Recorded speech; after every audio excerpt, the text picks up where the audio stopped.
Hello, welcome to my channel. My name is Emily and this is my channel Books for Life, and I did not quite complete the reading rush. So that's what I'm here to talk to you about today, is my reading rush. Now, my goal was to read 7 books in 7 days, and I read 6.5 books.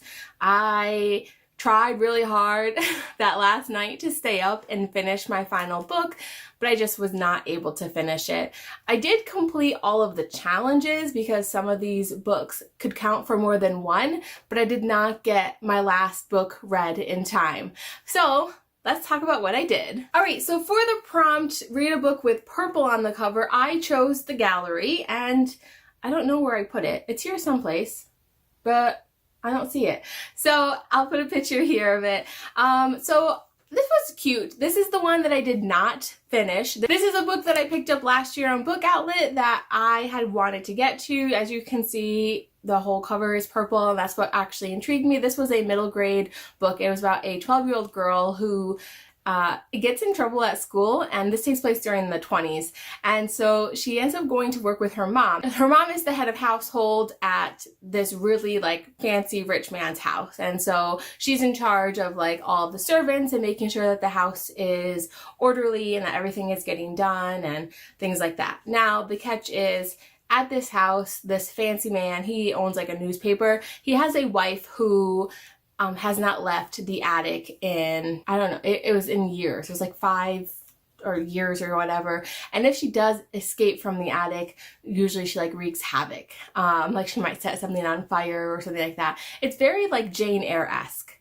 So this 12-year-old girl wants to know why this lady hasn't left her attic. And so she ends up going on all these little missions to try to figure out what's going on with this woman and why she hasn't left.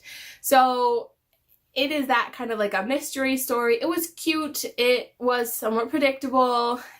Not somewhat. It was predictable. I do enjoy middle grade, and like I said, this was cute. I'm obviously not the target audience. I gave this 3 out of 5 stars. This is the one that I did not finish in time. I don't know. It was cute. I liked it, but I didn't love it. So yeah. There's that one. The second prompt was to read a book in the same spot the entire time, and for that I chose The Tea Dragon Society by Katie O'Neill. This was a really cute story about this girl named Greta. She's a blacksmith apprentice, and she ends up fighting this tea dragon and kind of joins this tea dragon society. It was cute. It was whimsical. I don't gush over it like a lot of other people are. Do I want to read it again? No. It was cute. That's all I really can say about it. It was a cute story. I gave it 4 out of 5 stars. The one thing that I learned during this, because I read 2 graphic novels, is that I don't pay attention to the pictures enough. I actually had to tell myself between this one and the other graphic novel that I read 3 kind of. I mean, the one is a comic, but all 3 of these, I really struggled to just immerse myself in the drawings, which I think took away from my enjoyment. I don't read a lot of graphic novels, so I had to actually tell myself to just slow down and just enjoy the pictures and actually go back and sometimes look at the pictures, because I realized that sometimes I was only reading the words and I really wasn't looking at the pictures at all. So I found that kind of hard for me with this. And not just this one, but with the other ones that I read too. But I thought this was a cute story. For the prompt, read a book you meant to read last year, I chose Simon's Cat by Simon Tofield. And this, sorry, my dog isn't here with me, so her tail is hitting the camera. Do you want to say hi? Want to say hi, camera? Come here, babies. Oh, so this is my baby girl. This is my doggo Athena, and she likes to film with me. Although she really likes to lay right at my feet, so she will kind of knock the camera a lot. Yeah. Oh, thank you. Mwah. Yeah, so if you hear weird noises and my camera dropping, that would be my dog. So as I was saying, I read Simon's Cat. Same thing, there were no words. This was all pictures, and I read, I sat down and I'm gonna read this. It's gonna be so cute. I'm gonna love it, blah, blah, blah. I got a quarter of the way into it, and I'm this isn't really that funny. And maybe because I'm not a cat person, I don't know. I don't even know why I picked this up last year. I have no idea. But yeah, it was cute. I gave it 3 out of 5 stars, which was generous. I could have given it 2. I didn't really think it was funny. I'm not a cat person. I'll put it in my classroom library, and a student who loves cats will probably enjoy it, but I didn't really get much out of this. So prompt number 4 was to read an author's first book, and for that I chose The Way I Used to Be by Amber Smith. Now, I absolutely loved this book. I read it in less than one day. I like sat down and then I couldn't get back up again to stop. It was very emotional. I cried. I needed a cup of tea. My boyfriend like came in and he's like, do you want to watch a movie? And I was like, no, go away. I have to read this. So there's a lot of trigger warnings. So right on the first page of this book, the main character, Eden, gets raped. And she's raped by her brother's best friend.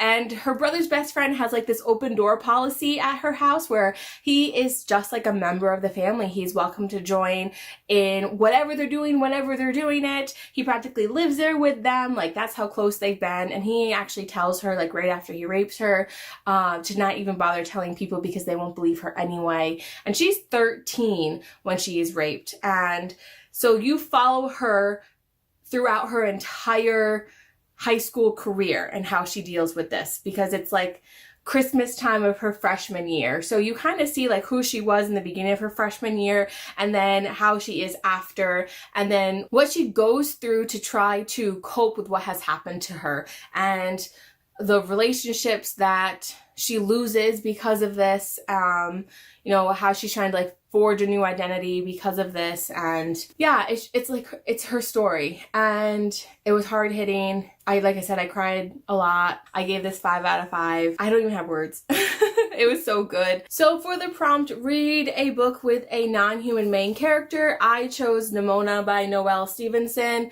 and I really liked this. Again, I did find that I actually had to like slow down and actually look at the pictures, because that made a huge difference.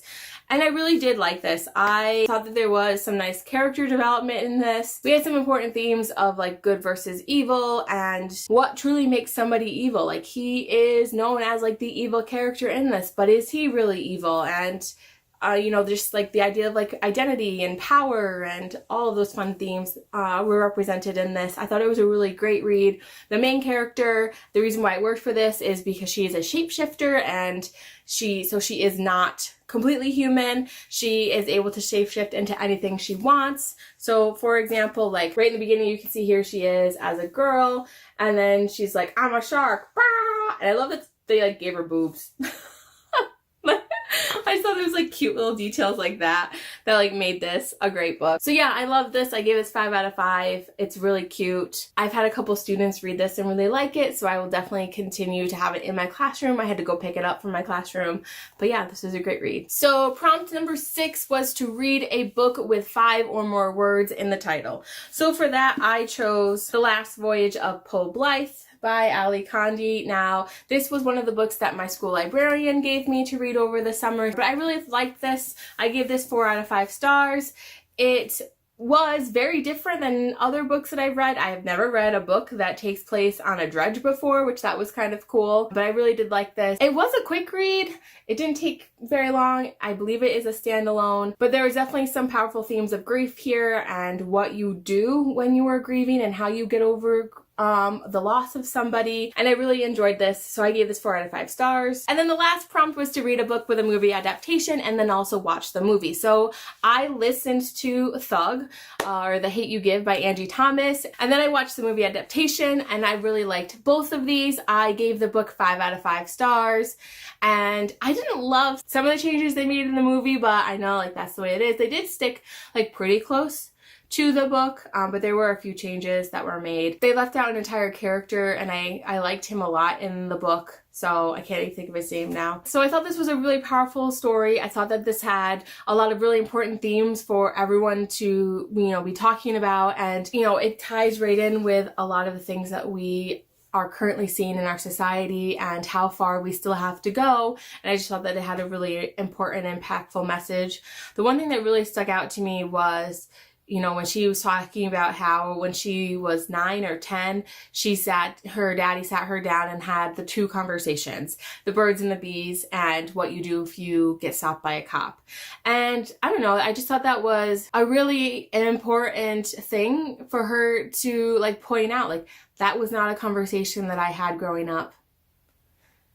And so the fact that that is a common discussion, I don't know, that's sad. And I think that just brings a lot of important things to light and just really shows how far our society still has to go. And I just thought it was a really powerful novel. I loved it. It was amazing. And the narrator, because I listened to it, did an excellent job with it. It was a fantastic audiobook. So yeah, I gave this 5 out of 5 stars, and I loved the movie as well. I loved the book more than the movie, but that happens in almost every single book to movie adaptation ever.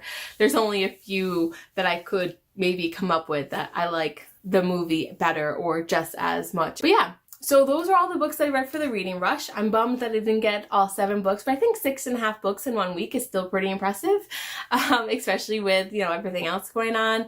But yeah, overall it was good. I didn't do any of like the video challenges and things like that. Maybe next year. I didn't have time for that this year. So maybe we'll see if I can join in next year. But I was happy to at least take part and complete the reading challenges. And alright, so thank you so much for watching. If you liked this video, please give it a thumbs up. And if you haven't subscribed to my channel, please do. I'll be back with more bookish videos soon. As always, keep reading.